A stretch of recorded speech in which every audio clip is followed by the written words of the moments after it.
Illustration sum number 11 கவனிங்க. ரோஜா, ராஜா, Pooja are partners sharing profits in the ratio 4:5:3 கொடுத்துருக்காங்க. ரோஜா retains from the firm, calculate the new profit sharing ratio and gaining ratio சொல்லியிருக்காங்க. இங்க கவனிச்சிங்கன்னா ரோஜா, ராஜா, பூஜா 3 பேரும் பார்ட்னராக இருக்காங்க. அவங்களுடைய ஷேர் ஆஃப் ப்ராஃபிட் 4:5:3 இருக்கு. ரோஜான்ற பார்ட்னர்ஷிப் விட்டு விலகுறாங்க, ரிட்டையர் ஆயிட்டாங்க. ஓகேங்களா? So new profit sharing ratio and gaining ratio கண்டுபிடிங்கன்னு சொல்லியிருக்காங்க. இங்கே கவனிச்சிங்கனாக்க ராஜா, ரோஜா, பூஜா 3 பேரும் பார்ட்னர். அவங்களுடைய ப்ராஃபிட் ஷேரிங் ரேஷியோ எவ்வளவு? 4:5:3 இருக்குங்களா? அதில் ரோஜாங்கிற பார்ட்னர்ஷிப்ல இருந்து ரிட்டையர் ஆயிட்டாங்களா? மிச்சம் என்ன இருக்கு? ராஜாவுடைய ஷேர் 4ம் பூஜாவுடைய ஷேர் 3யும் இருக்கு.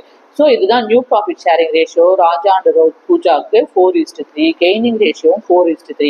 ஏன் இந்த மாதிரி வருதுன்னா, இந்த ரோஜாங்கிற பார்ட்னர் இருக்கார் இல்லையா, ரிட்டையர் ஆயிட்டாங்க இல்லையா, இவங்களுடைய இந்த ஷேர் 5 இருக்கு இல்லையா, இந்த ஷேரை யார் யார் எடுத்துக்கிறாங்க, கண்டினியூங் பார்ட்னர் யார் எடுத்துக்கிறாங்கன்றத கொஸ்டின்ல மென்ஷன் பண்ணவே இல்லை.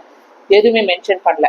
எப்படி பிரிச்சுக்கிறாங்க அவங்களுடைய ரிட்டையரிங் பார்ட்னருடைய ஷேர் ஆஃப் ப்ராஃபிட்டை இந்த rest of the partner, continuing partner எப்படி பிரிச்சுக்கிறாங்கன்னு மென்ஷன் பண்ணாதனால, அப்போ அவங்க பழைய ப்ராஃபிட், ஷேர் ஆஃப் ப்ராஃபிட் என்ன இருக்கோ அதை தான் இப்போ நியூ ப்ராஃபிட் ஷேரிங் ரேஷியோலையும் யூஸ் பண்ணிக்கிறாங்க. அப்போ ராஜா அண்ட் பூஜாவுடைய ஓல்டு ப்ராஃபிட் ஷேரிங் ரேஷியோ 4:3ங்களா, அதே தான் new profit sharing ratio, gaining ரேஷியோவும் 4:3 தான். ஏன்னா இந்த ரிட்டையரிங் பார்ட்னருடைய ஷேர் 5 இருக்கு இல்லையா, ஷேர் ஆஃப் ப்ராஃபிட்டை இதை பிரிக்கிறதா மாதிரி எதுவுமே மென்ஷன் பண்ணலை கொஸ்டின்ல. ஓகேங்களா?